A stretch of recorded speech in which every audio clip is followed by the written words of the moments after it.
de madurando espiritualmente. Madurando espiritualmente. Y para eso vamos a buscar en Efesios capítulo 1. Efesios capítulo 1 del 15 al 23. Efesios capítulo 1 del 15 al 23. Usted se pone en pie para reverenciar la poderosa palabra del Señor, que dice de esta manera. Efesios capítulo 1, gloria al nombre del Señor, del 15 al 23. Cuando lo tengas, digan amén. Gloria al nombre del Señor.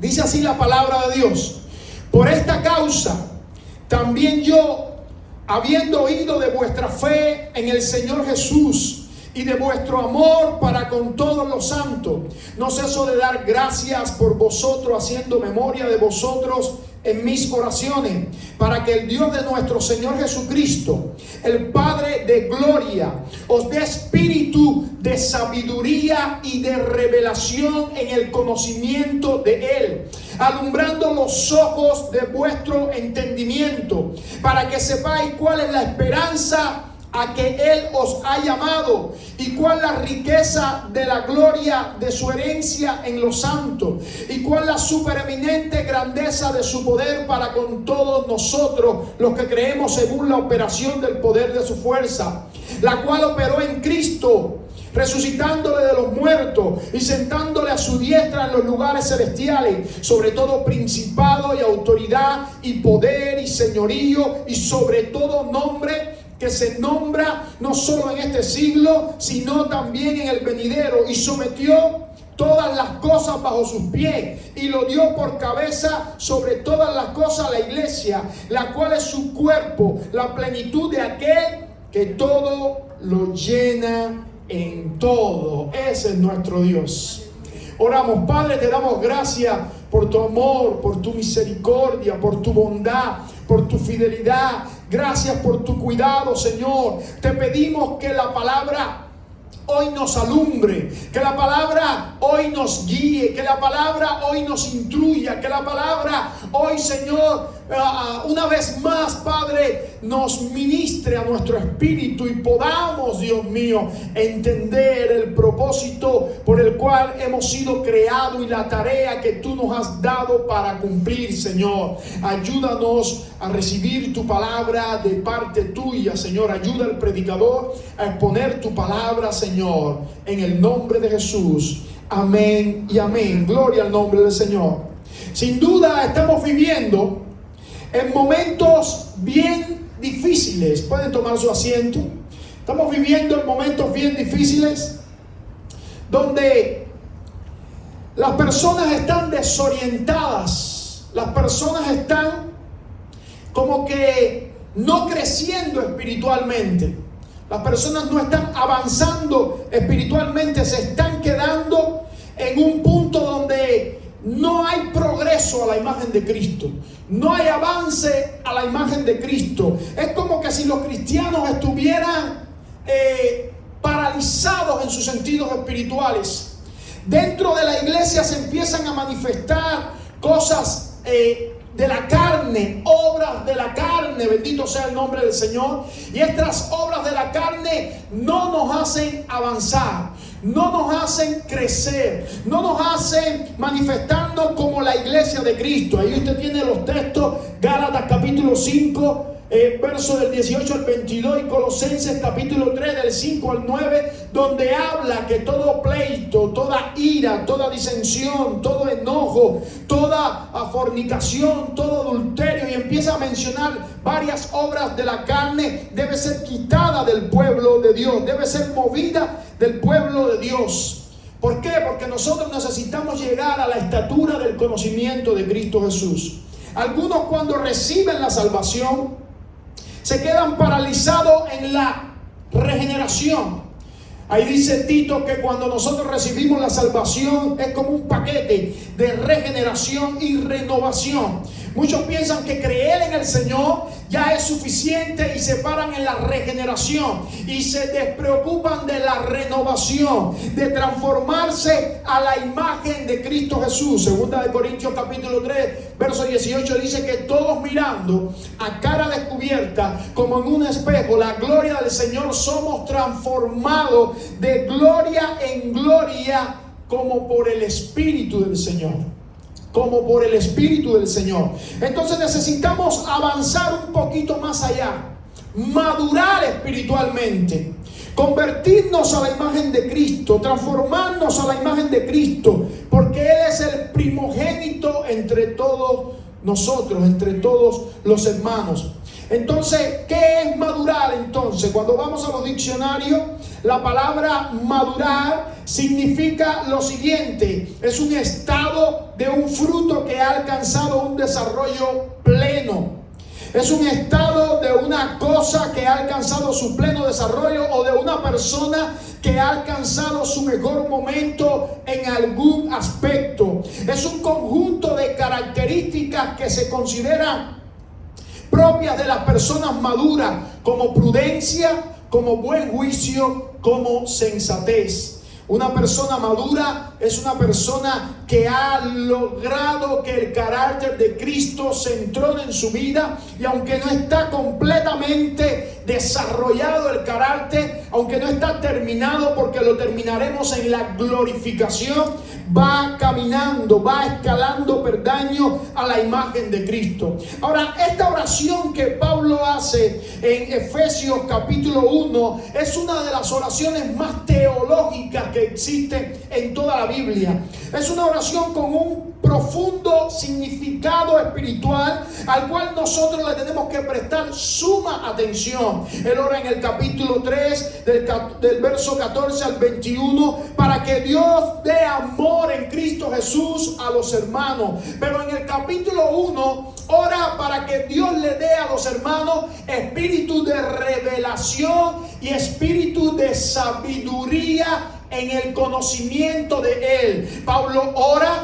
Ya todos son cristianos, no le está hablando inconversos, le está hablando a los que ya creyeron. Y Pablo le dice: yo quiero que Dios les dé espíritu de sabiduría y espíritu de revelación en el conocimiento de Dios. Ahora, el espíritu que está pidiendo Pablo no son los carismas que nos habla en Primera de Corintios, ni es el espíritu de sabiduría que nos habla en Isaías, que el espíritu que vendría sobre Jesús es un espíritu de sabiduría. No, es algo más, es algo diferente. El espíritu que está pidiendo Pablo es una actitud espiritual, una posición espiritual, es una medida especial de iluminación para los hijos de Dios, donde los va a llevar a un nivel espiritual mayor y ellos puedan discernir qué es lo que tiene valor, cuáles son las cosas importantes. Es como un velo que se descorre, es como una cortina que se descorre. Por un lado Pablo pide revelación y por otro lado pide sabiduría. La revelación tiene que ver con la comunicación del conocimiento. La sabiduría tiene que ver con la aplicación de ese conocimiento. Bendito sea el nombre del Señor. Ahora, cuando Pablo está diciendo: yo quiero que tú le des a la iglesia espíritu de revelación y espíritu de sabiduría, le está diciendo: en el conocimiento tuyo no hay sabiduría, no hay revelación que no sea en el conocimiento del Señor. Y usted lo puede ver en la vía positiva, en el PowerPoint, que ahí el conocimiento y la sabiduría salen de un ginosco. La palabra que se usa de conocimiento es ginosco. A todo lo largo de este año hemos estado hablando acerca del conocimiento de Dios, acerca de saber más de Dios, acerca de relacionarnos más con Dios, acerca de apegarnos más a Dios. Bendito sea el nombre del Señor. Ahora, ese ginosco no viene solamente por un conocimiento intelectual. no viene por un conocimiento aprendido en mi cabeza. Ese ginosco viene por una interacción con Dios, por una relación con Dios, por conocer a Dios íntimamente. Oh, el Señor Jesús dijo en Juan capítulo 17 verso 3: y esta es la vida eterna, que te conozcan a ti, el único y verdadero Dios, y a Jesucristo su Hijo, a quien has enviado. La vida eterna no es que vengas a la iglesia. La vida eterna no es que te vistas de una manera. La vida eterna no es que des tu dinero. La vida eterna es que tú puedas conocer a Dios en espíritu y en verdad. El espíritu de verdad, al cual el mundo no puede recibir porque no le ve ni le conoce, pero vosotros le conocéis porque mora en vosotros y estará en vosotros. No tienes que hacer grande esfuerzo por conocer a Dios. Jesús dijo que el espíritu de verdad está en nosotros y mora con vosotros, y que el mundo no lo conoce, pero nosotros le conocemos. Bendito sea el nombre del Señor. Alabado sea el nombre de nuestro Dios. Job, el hombre, siempre me gusta poner de ejemplo a este hombre Job, el hombre fiel, el hombre recto, el hombre prudente. Todavía Dios le quería sumergir un poquito más en su conocimiento. Le llevó a pasar momentos difíciles, y Job termina escribiendo estas palabras: yo conozco que todo lo puedes y que no hay pensamiento que se esconda de ti. ¿Quién es el que oscurece el consejo sin entendimiento? Por tanto, yo hablaba lo que no entendía cuando me quejaba. Paréntesis, cosas demasiado maravillosas para mí que yo no comprendía. Oye, te ruego, hablaré, te preguntaré y tú me enseñarás. De oída te había oído, mas ahora mis ojos te ven. Por tanto, me aborrezco y me arrepiento en polvo y ceniza. Esa acción de Job de conocer más al Señor le hizo crecer más espiritualmente, le hizo elevarse en su nivel de conocimiento a Dios, le hizo entender el verdadero significado de las cosas importantes, le hizo aprender a discernir entre lo material y lo espiritual. Le hizo aprender a discernir entre lo momentáneo y lo eterno. Bendito sea el nombre del Señor. Entre la apreciación de otras personas y la apreciación de Dios. Entre la estima de otras personas y la estima de Dios. Le dio conocimiento de Dios. Aleluya. Ese conocimiento de Dios lo podemos también ver en las palabras del apóstol Pablo, cuando dice de esta manera: aunque yo tengo también de qué gloriarme en la carne, si alguno piensa que tiene de qué confiar en la carne, yo más, circuncidado al 8º día, del linaje de Israel, de la tribu de Benjamín, hebreo de hebreos, en cuanto a la ley fariseo, en cuanto a celo perseguidor de la iglesia, en cuanto a la justicia que es en la ley irreprensible. Pero cuántas cosas eran para mí ganancia, las he estimado como pérdida por amor de Cristo, y ciertamente aún estimo todas las cosas como pérdida por la excelencia del conocimiento del ginosco de Cristo Jesús mi Señor, por amor del cual lo he perdido todo y lo tengo todo por basura para ganar a Cristo. Cuando tú conoces a Cristo, todas las otras cosas quedan por basura, y la palabra que usa en griego es un poquito más fuerte, es estiércol. Todo queda como una basura cuando tú puedes conocer a Dios. Pablo escribe de nuevo en 2 Corintios capítulo 2 verso 14 y dice: mas a Dios gracia, el cual nos lleva siempre en triunfo en Cristo Jesús, y por medio de nosotros manifiesta en todo lugar el olor de su conocimiento. Cuando tú eres una persona que conoces a Dios en intimidad, personalmente, las personas lo saben, lo huelen, lo pueden identificar y quieren apegarse a ti. Y quieren que tú le transmitas ese conocimiento, que tú le ministres ese conocimiento, que tú le ministres la profundidad que tú tienes en Dios. Las personas pueden identificar que tú no eres un hipócrita. Tú has conocido a Dios, tú sabes que las personas saben que tú tienes la presencia de Dios y quieren que tú la des. Por eso es tan importante que nosotros podamos transmitir el conocimiento de Dios a otras personas. Pablo pasaba por Atenas y ellos tenían muchos dioses, eran politeístas, adoraban cualquier cosa. Y había una inscripción que decía: al Dios no conocido, al Dios que no conocemos, y ellos adoraban a ese Dios que no conocían. Ahora, tristemente la iglesia de Cristo hoy está adorando a Dios y no conoce a Dios. Está adorando a Yahweh y no conoce a Yahweh. Está adorando al Espíritu Santo y no conoce al Espíritu Santo. Está adorando a Jesús y no conoce a Jesús. Por lo tanto, Pablo ora con un clamor intenso. No es cualquier oración, es una oración que sale del corazón, y le dice al Señor: yo te pido que tú le des espíritu de sabiduría y de revelación en el conocimiento tuyo. Yo te pido que tú le des ese espíritu de revelación. Es una cortina que se corre para que tú puedas ver, y de sabiduría es una aplicación del conocimiento que tú tienes de esa revelación, pero que se la des en el conocimiento tuyo. No en un conocimiento intelectual, es en el conocimiento personal tuyo. Bendito sea el nombre del Señor. Y ahora viene el resultado: para que se le abran los ojos del corazón, para que se le ilumine los ojos del entendimiento. Hasta que Dios no viene a nuestra vida, podemos estudiar mucha Biblia, pero no sabemos nada de Dios. Hasta que Dios no viene a nuestra vida, podemos oír mucho de Dios, pero no sabemos nada de Dios. Podemos ir mucho a la iglesia, pero hasta que Dios no se revele personalmente en nuestra vida, no sabemos nada de Dios. Bendito sea el nombre del Señor. Ahora, hay 3 razones que Pablo incluye en el texto, por lo cual ese conocimiento de Dios es tan importante, para que nosotros podamos saber 3 cosas importantes.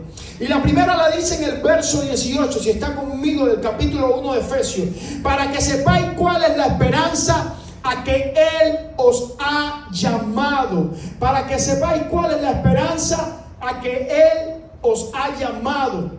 Hasta que tú no conoces a Dios, no puedes saber la esperanza a que Él te ha llamado.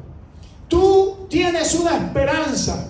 Tú tienes o debes tener una esperanza que ha venido implícita con el conocimiento de Dios. Y esa esperanza se constituye en una doctrina básica de la iglesia. Hoy usted no oye hablar mucho acerca de la esperanza del cristiano, porque los cristianos viven más enfocados en las cosas terrenales que en las cosas espirituales. Por eso la Biblia nos habla a todo lo largo y ancho del Nuevo Testamento: quitar las cosas del mundo, la vista del mundo y ponerla en la de arriba. No hagan riquezas en el mundo, hagan riqueza arriba. Pongan atención a las cosas espirituales y no a las cosas materiales. Bendito sea el nombre del Señor. Por lo tanto, esa esperanza se constituye una de las 7 doctrinas básicas del cristianismo que Pablo nos menciona en Efesios capítulo 4, verso 6. Una de las doctrinas básicas. Número 1, hay 7 doctrinas: un Dios y Padre, que es nuestro Señor, que es nuestro Dios el Padre, perdón. Un Señor, que es nuestro Jesucristo. Un Espíritu, que es el Espíritu Santo de Dios. Una fe, que es la fe que hemos tenido al leer la bendita palabra del Señor. Un cuerpo, que es la iglesia. Un bautismo en inmersión, como un testimonio que somos una nueva criatura. Y una esperanza bendita, una esperanza gloriosa, que cada uno de nosotros debe abrigar y debe tener en el corazón. Esa esperanza es el deseo eminente de retorno de Cristo por su iglesia. Esa esperanza es el deseo que los muertos en Cristo van a resucitar primero, y luego nosotros, los que habremos quedado, seremos juntamente con ellos arrebatados en el cielo y estaremos para siempre con el Señor. Una esperanza que es que todos juntos como iglesia de Cristo estemos en el tribunal de Cristo recibiendo la recompensa por nuestras obras. Una esperanza es que nos juntemos con los ángeles, con los querubines, con los serafines, para adorar juntos al Señor. Una esperanza es que podamos vivir eternamente en en la ciudad, la nueva Jerusalén que Dios ha preparado con nosotros, para nosotros. Una esperanza que es que los ángeles aprendan de nuestra adoración, porque nosotros podemos cantar redimidos y ellos no adoran al Señor como redimido. Una esperanza que es la transformación gloriosa que se va a hacer consumada cuando lleguemos al cielo, y es la transformación a la imagen de nuestro Señor Jesucristo. Por lo tanto, los cristianos en el libro de los Hechos no se saludaban Dios te bendiga, se saludaba Maranata, una frase arameica que quería decir conságrate, santifica y predica, porque Cristo viene pronto.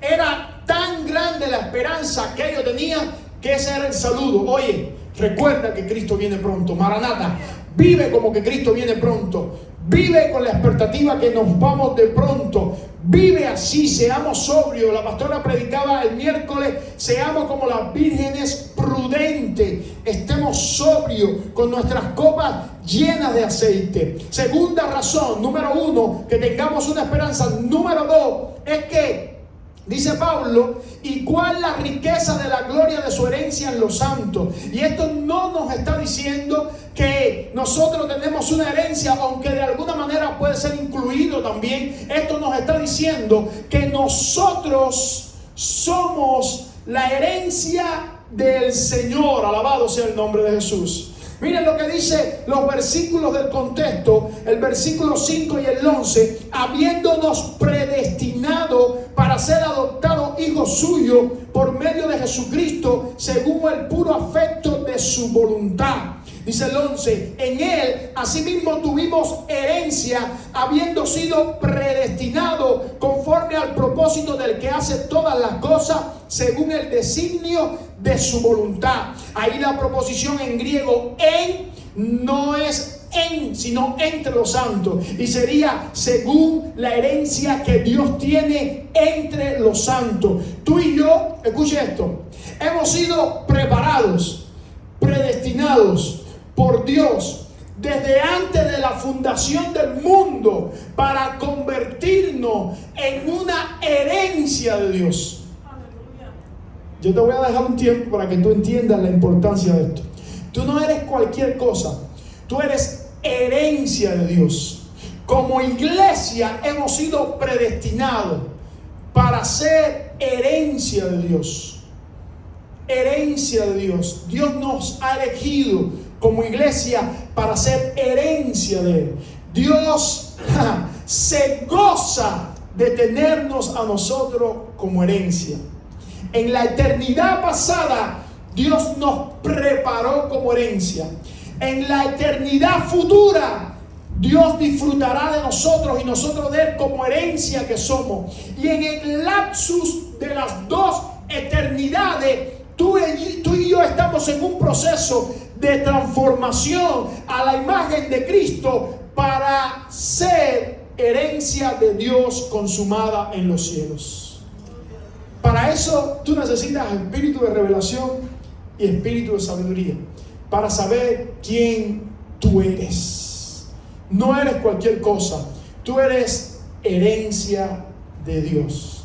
Algunos muchas veces pasan por crisis y dicen: Dios no me ama, Dios no me mira, Dios no me atiende, Dios no me oye. Es que no han recibido alumbramiento de parte de Dios. No han recibido lo que se necesita para entender que son herencia. Bendito sea el nombre del Señor de Dios. Lo tercero, dice: ¿y cuál la supereminente grandeza de su poder para con nosotros los que creemos, según la operación del poder de su fuerza? Ahora Pablo está pidiendo que cada cristiano pueda entender el poder de Dios que ha sido derramado en sus vidas, y para que ellos puedan entender la supereminente grandeza de tu poder que está en ellos. Bendito sea el nombre del Señor, que fue la misma, termina de decir Pablo, que la que operó en Jesús. Ahora, los teólogos creen que la mayor manifestación del poder de Dios se manifestó cuando resucitó a Jesucristo de entre los muertos. Ahora Pablo está diciendo que en cada cristiano vive la dimensión del poder de Dios que resucitó a Jesucristo de entre los muertos, vive en cada uno de nosotros. Y según los estudiosos, no hay en todas las escrituras una mayor acumulación de epítetos para describir el poder y la manifestación de Dios. Primero que usa es hiperbillón, que viene de la palabra hipérbole, que es exageración. Ahí el poder de Dios está de una manera exagerada en tu vida cuando tú te conviertes a Él. No sé si tú lo sabías. Por eso Pablo habla, para que tengas espíritu de revelación y de sabiduría, porque algunos no saben que tienen el poder de Dios con ellos. La segunda palabra es megatón, que quiere decir grandeza. La tercera palabra, dunamis, usted la conoce, que quiere decir poder. La cuarta palabra, energía, que quiere decir actividad eficaz. La cuarta palabra, kratos, que quiere decir soberanía. Y la quinta palabra, ischus, que quiere decir fuerza. Todo eso que actúa en Jesús, todo eso está en ti y está en mí. Tú no necesitas pedir para que Dios venga y te dé poder. Tú no necesitas pedir para que Dios venga y te dé fuerza. Tú no necesitas pedir para que Dios venga y te dé algo extraordinario. No. Cuando tú recibiste a Jesús y el Espíritu Santo vino sobre ti, tú recibiste este paquete. Tú necesitas espíritu de revelación y de sabiduría para tú entender lo que ya tú tienes en Dios. Yo no sé si tú puedes entender esto, pero ahí Pablo nos está hablando acerca de la identidad. Pablo pide espíritu de revelación y de sabiduría para que nosotros podamos entender nuestra identidad. La palabra identidad se puede describir en tres pensamientos: quién soy, qué tengo y qué puedo. Ahora, lo primero que Pablo dice es que nosotros podamos entender la esperanza que tenemos. Ahora, ¿qué tengo? Una esperanza. Maranata, Cristo viene por ti. Si sales ahora mismo y te arrolla un carro, no importa, tú vas directo para el trono, tú vas directo para el cielo, y ahí delante del trono vas a estar delante de la presencia de Dios. Lo segundo, ¿quién eres? Tú eres una herencia de Dios, no eres cualquier cosa, tú eres una herencia de Dios. Lo tercero, ¿qué puedes? Todas las cosas, porque el mismo poder que resucitó a Jesús está en ti. Por lo tanto, tú tienes una herencia, tú tienes una esperanza, tú eres una herencia y tú puedes todas las cosas. Esa es la oración de Pablo para nosotros.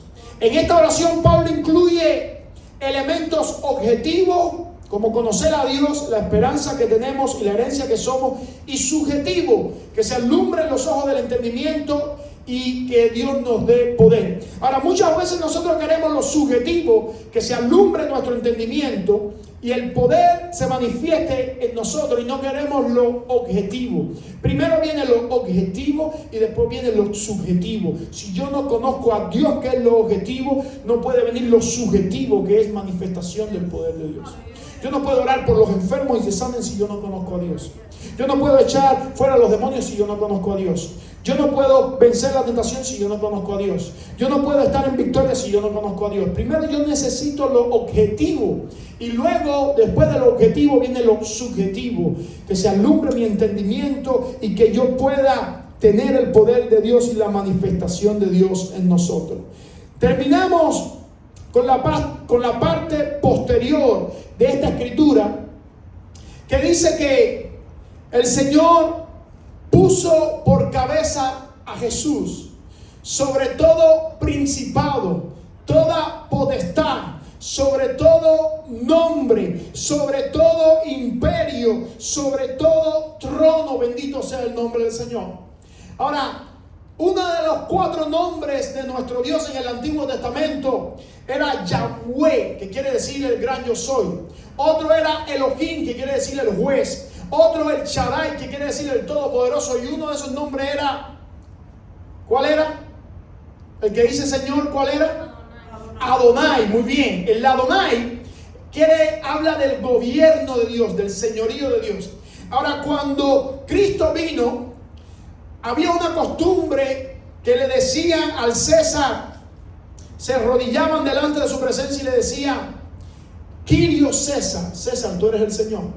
Ahora, los cristianos empezaron a tener problemas porque cuando aceptaron a Jesús, ahora pusieron a Jesús como Señor, y cuando pasaban por delante de César no querían arrodillarse porque el único Señor de ellos era Jesús. Ahora, ellos tenían un problema con eso, por eso lo empezaron a perseguir, lo empezaron a matar, empezaron a torturarlos, porque ellos habían entendido que el único que podían tener como Señor era a Jesús. Por eso los cristianos, cuando Pedro da su primer sermón, le dice: ¿qué haremos, hermano? Dicen: reconozca que Cristo es el Señor.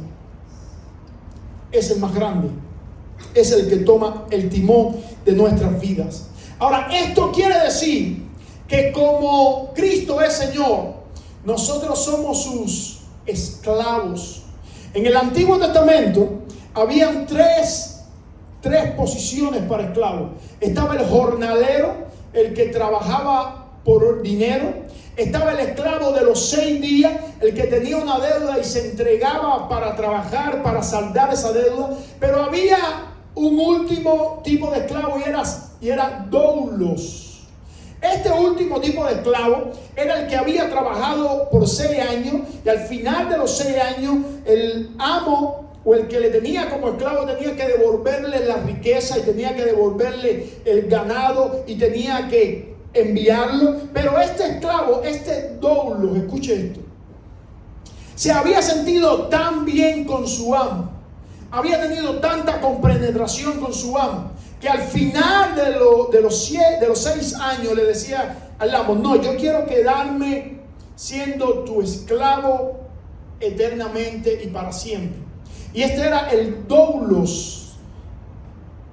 El Señor cogía y le llevaba delante de un sacerdote, el cual horadaba su oreja con una lesna, con un puñal de acero, y ponía una marca. Y esta marca servía como señal de que este hombre era doulos de ese señor. Ahora, ese esclavo no tenía la misma posición que los otros esclavos.